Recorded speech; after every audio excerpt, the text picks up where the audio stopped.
नमस्कार, आदाब, सत श्री अकाल और अस्सलाम वालेकुम। मैं हूं मोहम्मद अहमद काज़मी, लेकर आया हूं आपका पसंदीदा कार्यक्रम आपके रूबरू। मीडिया स्टार वर्ल्ड लगातार अब विदेशों से भी बात करके कुछ मेहमानों से आपसे बात करा रहा है, आपकी मुलाकात करा रहा है। हमने पिछले दिनों बैरूत से और तेहरान से, कभी-कभी बगदाद से, कभी अंकारा से भी हम बात करते रहे हैं।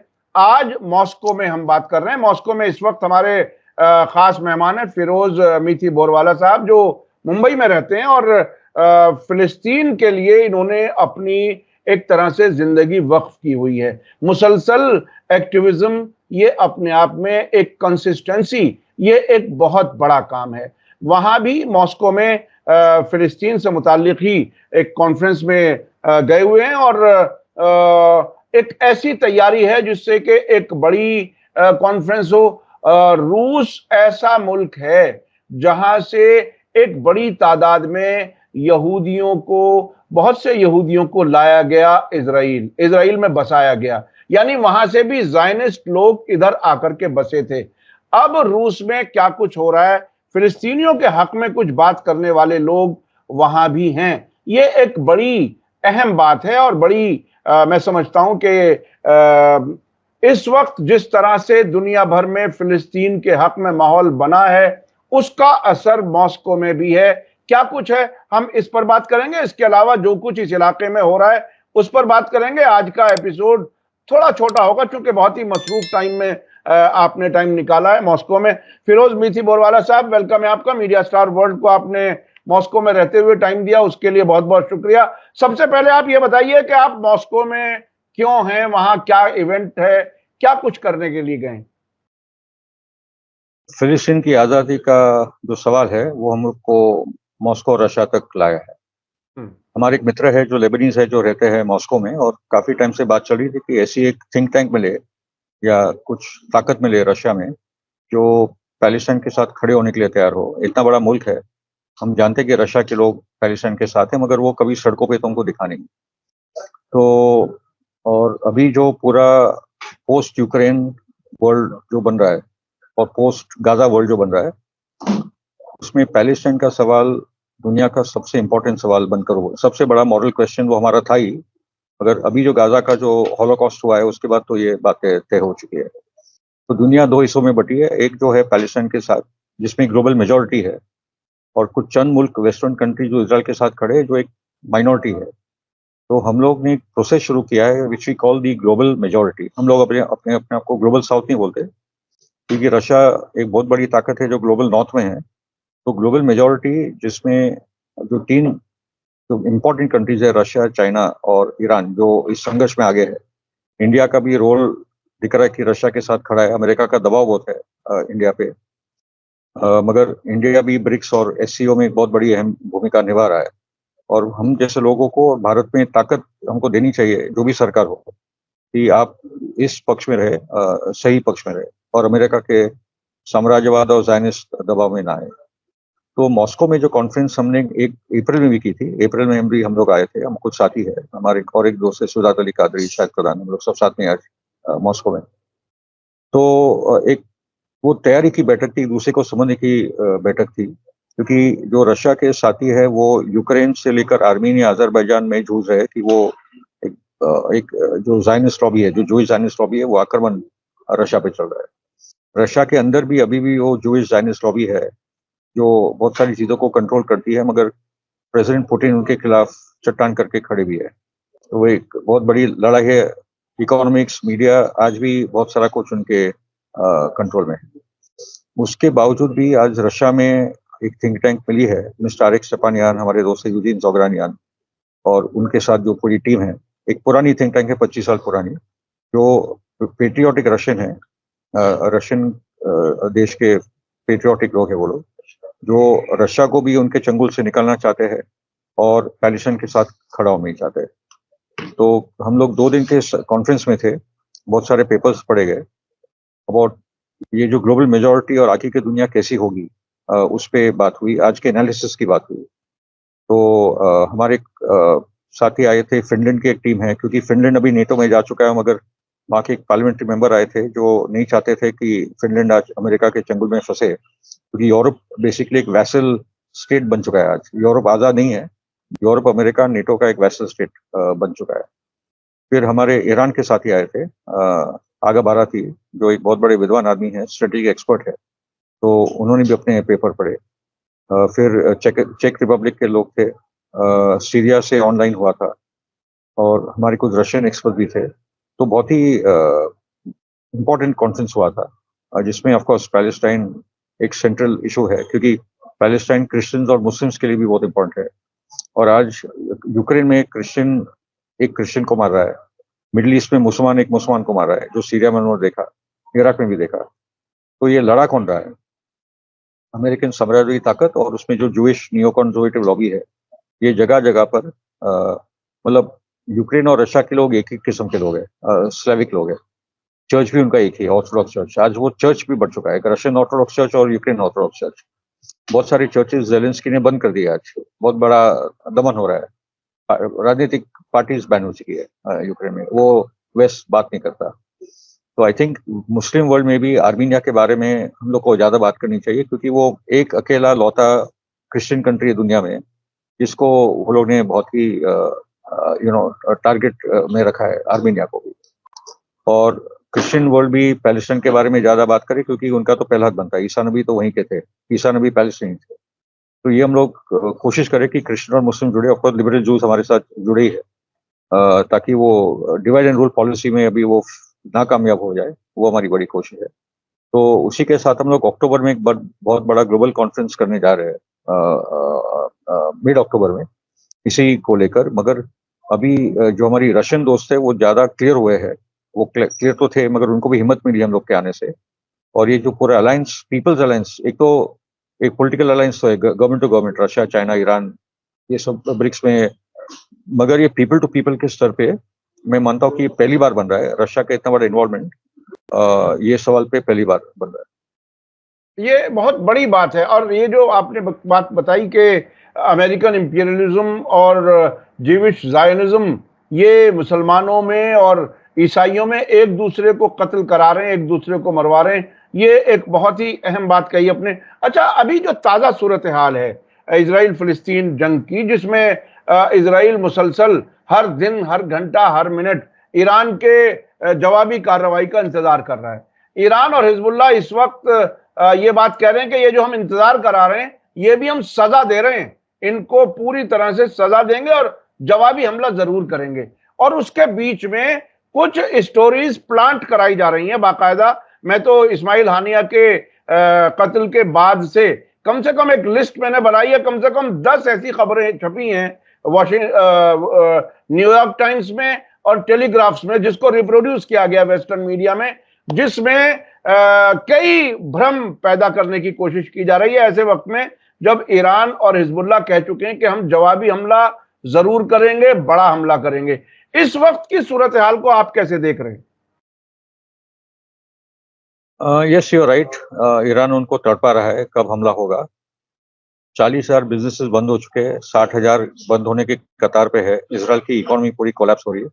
उनका इकोनॉमिक रेटिंग भी A+ से A पे आ चुका है, A का B और C भी हो जाएगा, क्योंकि इन्वेस्ट कौन करेगा वहाँ?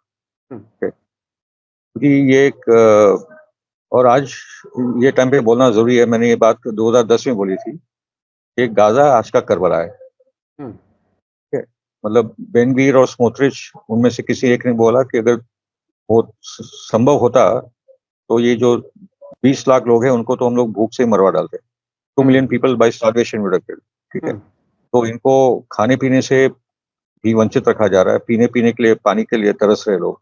ओके, और इसराइल का एजेंडा ये है कि ये लोगों को इतना मारो तो उनकी लड़ने की क्षमता खत्म हो जाए, वो सरेंडर हो जाए कि बस इससे आगे हम लोग नहीं बर्दाश्त कर सकते। ठीक है, तो एक तो मगर वही बात है कि फिलिस्तीन की जनता पता नहीं कौन सी मिट्टी की बनी है कि 7 गुना बम, एटम बम गिरने के बाद भी, हिरोशिमा से 7 गुना बम उन पे गिरे हैं। हिरोशिमा से एक छोटी जगह है गाजा।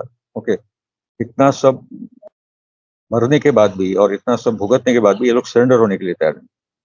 और आज गाजा पूरी दुनिया का रेजिस्टेंस का प्रतीक बन चुका है। मैं आपको बताऊं, आप तो मॉस्को में हैं। अभी जब हमारी आपकी बात हो रही है, इराक के मजहबी मुकद्दस शहर करबला में एक कॉन्फ्रेंस हो रही है बाकायदा, करबला ट्रेजेडी टू ये स्टॉर्म, ये क्या, अल अक्सा स्टॉर्म ऑपरेशन, इस पर एक कॉन्फ्रेंस हो रही है जिसमें खुद गाजा से भी लोग पहुंचे हैं। एक शख्स है जिसने इंटरव्यू में कहा है, उस वक्त वहां भी कहा है कि मेरे घर के 115 लोग मारे जा चुके हैं, और वो शख्स अब भी मुस्कुरा करके बात कर सकता है, व्हील चेयर पर है। ये इस किस्म का जज्बा वहां सारे रेजिस्टेंस फोर्सेस के नुमाइंदे हैं, और एक बड़ी कॉन्फ्रेंस हो रही है एक इराक के अंदर। ये एक बहुत बड़ा डेवलपमेंट है इस वक्त।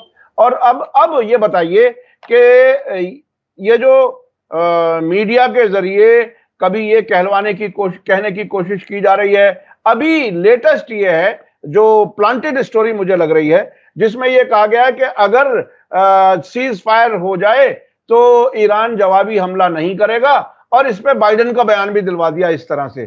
तो ये जान बचा करके कहां भागेंगे? क्या इन्हें हमला करने से पहले पता नहीं होता कि रिएक्शन भी होगा? देखिए, उन्होंने इस्माइल हानी के असैसिनेशन करने के बाद थर्ड वॉर की चिंगारी डाल दी है। 28 जून 1938 ड्यूक फ्रांस फर्डिनेंड का असैसिनेशन हुआ था, जिससे थर्ड वर्ल्ड वॉर भड़क चुका था, सॉरी सेकेंड वर्ल्ड वॉर। आज इस्माइल हानी के बाद वही सिचुएशन में हम लोग आ चुके हैं। उसमें ये बात है अभी कि ईरान इसका हमला का जवाब अपने तरीके से देगा। ओके, सीज फायर की बात याह्या सिन्वर ने भी स्वीकार कर दी है। इजराइल बहुत बड़े दबाव में है कि अगर उसने सीज फायर नहीं किया तो ईरान का बहुत बड़ा हमला होने वाला है। Okay?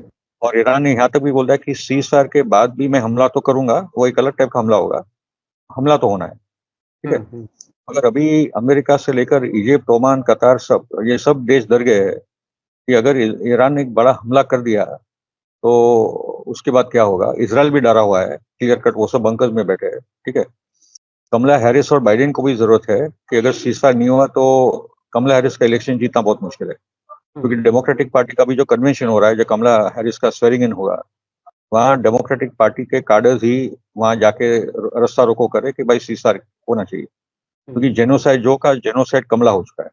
ठीक है, अच्छा जी, आप अपनी बात पूरी कर लें। यस। तो basically now we have to see कि आज 15 तारीख को ये लोग की बैठक है सीज फायर को लेकर, उसमें क्या बात बनती है। उसके साथ ये भी जो खतरा है कि पीस कीपिंग ट्रूप्स की बात हो रही है। सऊदी और जॉर्डन ने तो मना कर दिया है, क्योंकि उनका बोलना है कि पोस्ट गाजा सिनेरियो हमको नहीं समझ में आ रही है, नंबर 1।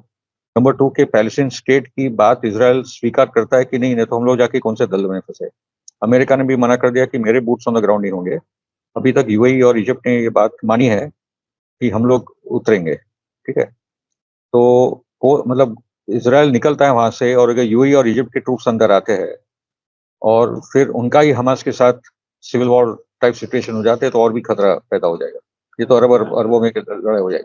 ठीक है, तो ये सिचुएशन तो मैं मानता हूँ कि हमास मानेगा ही नहीं कि और भी कोई फोर्सेज आए। They are more than capable of taking care of Gaza, इतने सदियों से उन्होंने संभाला ही है। ठीक है, तो ये जो कंट्रीज है यूएई और इजिप्ट, उनका भी बहुत ही खतरनाक रोल है इसमें। और अभी अगले 2-3 दिनों में सीजफायर लेकर क्या होता है, वो अभी हमको देखना है। अभी हमास की पोजीशन ये है कि वो कहते हैं कि बातचीत तो सब कुछ हो चुकी, आउटलाइन बन चुकी, अब सिर्फ उसका इंप्लीमेंटेशन होना है, और हम इसमें शरीक नहीं होंगे। हमें ऐसा लगता है कि हमारे शरीक कराने से इजराइल और ईरान की कोशिश ये है कि उस पर जवाबी कार्रवाई ना हो। ये उसे साजिश के तौर पर देख रहे हैं इस वक्त। अच्छा, इस वक्त एक खास बात, चूंकि इस वक्त आप मॉस्को में हैं, पिछले दिनों रूस से एक व्लादिमीर पुतिन के बहुत ही नजदीकी जिम्मेदार ईरान गए थे। अभी 2 दिन पहले चीन के फॉरेन मिनिस्टर से ईरान के फॉरेन मिनिस्टर की बात हुई है, और उन्होंने भी कहा है कि ईरान अपनी सॉवरेंटी को डिफेंड कर सकता है। ये एक यानी इन्वर्टेड कॉमा में सॉवरेंटी को डिफेंड करने का मतलब इस वक्त ईरान ये कह रहा है कि हमारी सॉवरेनिटी को नुकसान पहुंचा है, हम इसका जवाब जरूर देंगे। यानी इजराइल के खिलाफ जवाब की सपोर्ट समझा जा रहा है चीन की तरफ से, जो कुछ कहा जा रहा है। आपको क्या लगता है कि अगर रूस और चीन भी खुल करके या इनडायरेक्ट ईरान को इसमें मदद कर रहे हो, कम से कम इजराइल को बचाने की कोशिश ना कर रहे हो, तो क्या सूरत हाल होगी? आई थिंक वो तो क्लियर है, चाइना इतना क्लियर बयान कभी देता नहीं है। चाइना ने बहुत बड़ा बयान दे दिया है कि सॉवरेन राइट है ईरान का अपने आप को डिफेंड करना, और ईरान के साथ हम लोग खड़े हैं। ये बहुत बड़ा बयान है चाइना का। रूस की तरफ से तो शोइगु आए थे, जो पहले डिफेंस मिनिस्टर थे, अभी पूरा रशिया का सिक्योरिटी को देखते हैं, बहुत बड़े जनरल है वो। और रशिया ने काफी हथियार भी भेजे और भेजते भी होंगे ईरान को, क्योंकि उनके जो 2015 से जो स्ट्रेटेजिक टाइज ईरान और रशिया की बनी, वो एक बहुत बड़ा गेम चेंजर है। और मैं बोलता रहता हूँ कि जनरल हुसैन सुलेमानी ने ये पूरा चेंज किया, नहीं तो रशिया और ईरान कभी भी इतने करीब थे ही नहीं। जनरल ये जो कासिम अलायंस, सुलेमानी, कासिम सुलेमानी, सॉरी। तो ये जो सीरिया के कारण जो ये बड़ा ग्लोबल चेंज आया, रशिया और ईरान का एक साथ आना, रशिया का जंग में उतरना, तो उसके पहले वो कभी भी इंटरनेशनल रोल उसका वहीं उसके क्षेत्र तक सीमित था, मगर वो पहली बार बाहर आया 2015 के बाद, 2015 में अक्टूबर में, और बाद में पुतिन का एक इंटरनेशनल रोल बना उसी जंग से। तो आई थिंक ये जो पूरा सिचुएशन है, वी हैव टू ऑब्जर्व अगले 2-3 दिन में क्या होता है और चीजें कहाँ तक जाती है। वैसे याया शिनवर ने भी, I think Yahya Sinwar is saying I am open to a ceasefire, okay, but ceasefire on our terms. वो टर्म्स आपने कहा कि वो तय हो चुके हैं, बहुत पहले तय हो चुके हैं, मगर ये नेतन्याहू कुछ ना कुछ फिर प्रॉब्लम क्रिएट करता है, वो सीज फायर नहीं हो पाता। ओके, और वैसे भी नेतन्याहू ने तो अपने पार्लियामेंट में पास करवा दिया कि हम लोग कोई 2 नेशन स्टेट को हम लोग स्वीकार ही नहीं करते। तो पहले तो वो तो बात हो अमेरिका से कि भाई सीज फायर तो होगा, मगर ये जो 2 नेशन स्टेट है, वही सऊदी और उस टाइप के कंट्रीज भी बोल रहे हैं कि फाइनल गेम प्लान क्या है, पॉलिटिकल सॉल्यूशन है। चाइना भी लगातार ये बोल रहा है, रशिया भी अभी महमूद अब्बास को उन्होंने वही बोला था कि हम चाहते कि एक 2 नेशन का ये है। तो अभी भी इजराइल के पास मौका है 2 स्टेट सॉल्यूशन का, मगर जंग आगे बढ़ी तो इजराइल ज़ायनिस्ट स्टेट का मतलब एंड ऑफ स्टोरी है। ये तो अभी दुनिया में बहुत से लोग बोल रहे हैं, ये सस्टेनेबल नहीं है। ये रीजन में अभी इनका जिस प्रकार से लोग जीने का उन्होंने तय कर लिया, वॉर करते रहेंगे, बलात्कार करते रहेंगे, टॉर्चर करते रहेंगे, इट इज अनबिलीवेबल। मतलब ये इतना, इजराइल अभी दुनिया का सबसे अनपॉपुलर हेटेड कंट्री हो चुका है दुनिया में। That is where we are. अच्छा, इस वक्त आप मॉस्को में हैं और इत्तेफाक से इसी वक्त इन्हीं दिनों में जब आप वहां पर हैं, इन्हीं दिनों में फिलिस्तीनी अथॉरिटी के महमूद अब्बास जो प्रेसिडेंट हैं, जिनको इजरायली एजेंट भी समझा जाता है फिलिस्तीनियों के बीच में, वो क्या कुछ करने के लिए आए वहां मॉस्को में? क्या कुछ कोई खास एजेंडा आपको क्या लगता है, क्या क्या कुछ हासिल होगा? एक्चुअली वही अभी तक कुछ रिपोर्ट्स बाहर आई नहीं है, और हमारे यहाँ जो सूत्र है, हमारे कुछ और दोस्त है मॉस्को में जिनसे बात होगी, कल ही मीटिंग हुई थी, तो बात आगे बढ़ेगी। अभी उसमें पुतिन ने स्टेप भी बुला लिया, क्योंकि सभी पैलेस्टाइन फैक्शंस के साथ बात हो चुकी थी। तो Mahmoud Abbas so called president है, मैं तो उसको सो कॉल्ड ही बोलता हूँ, प्रेसिडेंट है, तो उनको बुला लिया था। मगर क्या बात हुई है इंटरनल अभी तक बात नहीं है। पोस्ट गाजा सिनारियो की बात है, सीजफायर की बात है, क्या बात है? मतलब पुतिन ने क्लियर कर बोल रहा है कि हम लोग 2 नेशन जो यूएन का सोल्यूशन है, वो हम लोग अमल में लाना चाहते हैं। रशिया ने वही भी बोला है कि क्योंकि पूरा पीस प्रोसेस अमेरिका ने डोमिनेट किया है, हेजेमोनाइज किया है, इसलिए उसका कोई सोल्यूशन भी नहीं आया, ठीक है। मगर उसके बाद पहले दिमित्री मेदवेदेव ने बोला था कि इस्माइल हानी के असैसिनेशन के बाद कि अगर मिडिल ईस्ट में पीस हम लोग चाहते हैं तो वॉर के बिना होगा नहीं। एक्चुअली क्योंकि इसराइल वो इतना साइकोपैथिक कंट्री हो चुका है, लीडरशिप और जनता भी, कि वो कोई लॉजिक और रैशनल और कुछ लॉन्ग टर्म समझने की उनमें भी क्षमता शायद बची नहीं। अच्छा, बिना बिना जंग के अमन नहीं होगा, ये बहरहाल एक बहुत ही एक ऐसा मुहावरा है और शायद ये हकीकत भी है। अच्छा, अभी जो कुछ अब तक हुआ है फिलिस्तीन वाले इस मामले में, इसके बीच में ये तकरीबन 10 महीने की जंग, एक बार भी 2 स्टेट सॉल्यूशन को इजराइल ने हिमायत नहीं की, सपोर्ट नहीं किया, उसको कभी झूठे तौर पर भी उन्होंने कोई वादे के लिए कोई बयान नहीं दिया। और अभी कल जब हमारी आपकी बात हो रही है तो अभी कल इतामार बिन गवीर फिर वो मस्जिद अल अक्सा पहुंचे और वहां कुछ यहूदियों को ले जाकर के वहां पर यहूदी एक इबादत का भी उन्होंने बाकायदा वीडियो वगैरह जारी की है। तो ये कहीं से भी आग बुझाने की जो कोशिश होती है वो कोई इजराइल की तरफ से नजर नहीं आ रही है, दूर दूर तक भी, सिंबॉलिक भी नहीं है। नेतन्याहू कह देते हैं कि ये स्टेटस को रहना चाहिए, तुम गलत कर रहे हो, लेकिन वो उन्हें अपने मिनिस्टर को रोक नहीं पा रहे।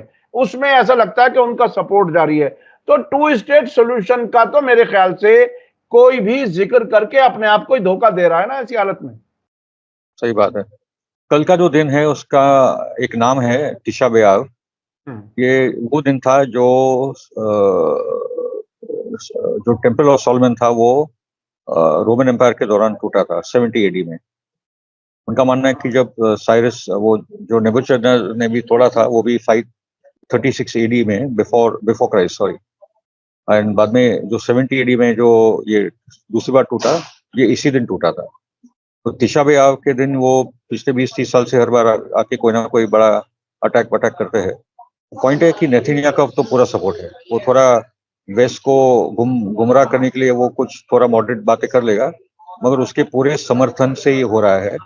नेतन्याहू भी इतना पागल नहीं है कि वो नहीं समझता ये बात है कि जब तुम सीज़फायर की बातें कर रहे हो तुम इस्माइल हानी को मारते हो, तुम सीज़फायर की बातें करते हो तुम अल-अक्सा मस्जिद को टारगेट करते हो।